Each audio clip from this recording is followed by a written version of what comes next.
Olá, membros! Sejam muito bem-vindos à aula 15. Na última aula, a gente viu sobre máquinas virtuais, como elas funcionam tanto na teoria quanto na prática, como instalar uma máquina virtual. E hoje nós vamos ver máquinas virtuais que se conectam ao Tor. Como vimos na aula 14, utilizar máquinas virtuais é mais seguro do que utilizar o seu sistema operacional principal. Entretanto, essa máquina virtual não garante anonimato, porque ainda assim, por mais que o Tor Browser, o navegador, esteja se conectando diretamente à rede Tor, todo o restante das aplicações dentro da máquina virtual continuam se conectando à ClearNet, à internet regular. Então, por mais que certos tipos de malware não consigam infectar o seu host, a sua máquina física, já que a máquina virtual ela fica em um espaço virtualizado no seu disco de armazenamento, esse vírus ainda pode se conectar à internet, normal como qualquer outro aplicativo na máquina virtual, e com a ajuda de servidores externos, descobrir o seu endereço de IP real, quebrando assim o seu anonimato. Para contornar esse problema, é necessário então isolar todo o tráfego que sai da sua máquina virtual para dentro da rede Tor. Assim, se um malware infectar a sua máquina virtual, ele será incapaz de descobrir o seu endereço de IP real. E isso é possível com alguns sistemas específicos, entre eles o Unix. Ok, mas como é esse tal de Unix? Unix é um sistema operacional open source completo. Ele é baseado em Debian, uma variação do Linux, com recursos avançados de segurança e anonimato. Ele é um sistema projetado para ser usado em outro sistema operacional de host, assim como qualquer máquina virtual. Só que com uma diferença. Ele utiliza duas máquinas virtuais, o Unix Gateway, ou Gateway, se preferir, e Unix Workstation. É o lugar onde todos os aplicativos do usuário, como o Tor Browser, devem ser iniciados. É onde o usuário executa as aplicações. E a outra máquina virtual, o Unix Gateway, é responsável por encaminhar todo o tráfego gerado pela Workstation para a internet através da rede Tor. O Unix baseia-se num conceito conhecido como proxy de isolamento. Funciona assim: a máquina virtual Workstation, onde roda os aplicativos, ela fica em uma espécie de computador virtual isolado. É como se fossem dois computadores ligados entre si por um único cabo, e as aplicações que rodam dentro da Workstation não se comunicam diretamente com a rede externa. Ao invés disso, ela se conecta com a Gateway, com a segunda máquina virtual, que será responsável então por forçar a comunicação, forçar o tráfego encriptado e anonimizado através da rede Tor. Segundo o website do projeto, nessa configuração do Unix, os vazamentos de DNS são impossíveis e nem mesmo o malware, com privilégios de superusuário, é capaz de encontrar o endereço de IP real do usuário. Aqui eu listei os principais recursos do Unix.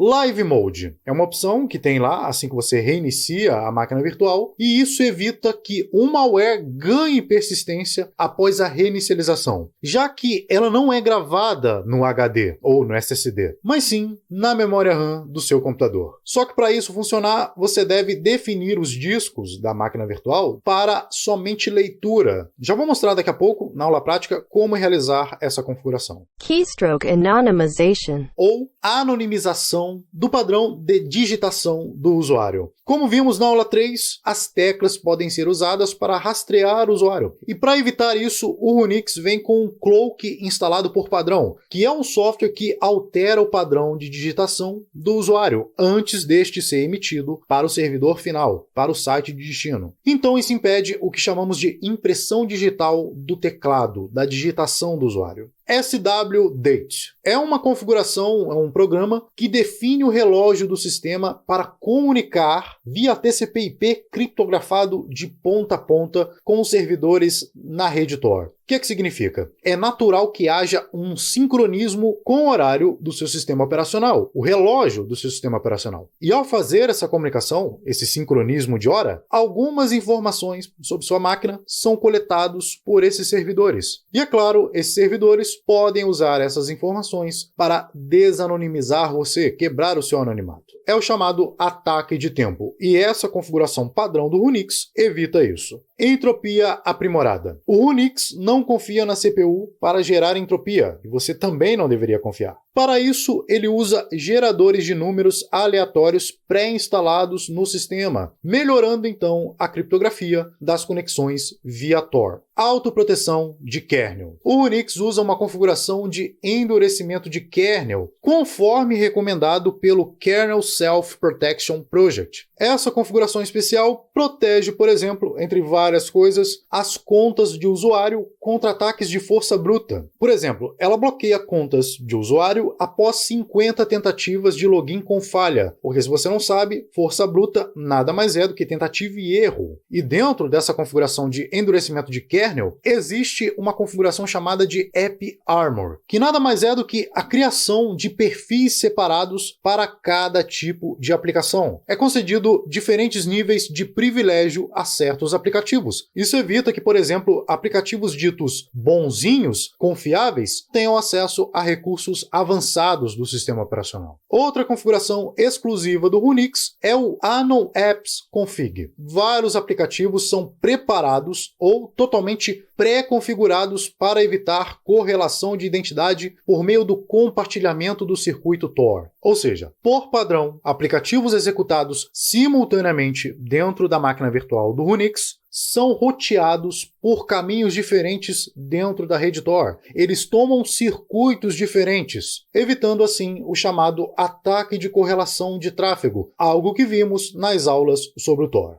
Vanguard. O Unix também já vem com Vanguard habilitado, que é uma tecnologia da própria rede Tor, que protege contra a descoberta do nó de entrada, ou também conhecido como nó guardião, que também é outro mecanismo que protege contra o ataque de análise de tráfego correlacionado. E por fim, outro recurso que vale a pena mencionar é a proteção contra vazamento de informações do TCP/ISN, baseado em CPU. É uma proteção que visa contornar um bug do Linux que vaza informações confidenciais da CPU do sistema do usuário. Eu estou deixando o link com a documentação de cada uma dessas configurações aqui dentro da apresentação. Para quem aí tiver interesse em se aprofundar nessas especificações, entender melhor como funciona o Unix para poder confiar no sistema e utilizá-lo. Bom, entendido o conceito do Unix, vamos então para a aula prática.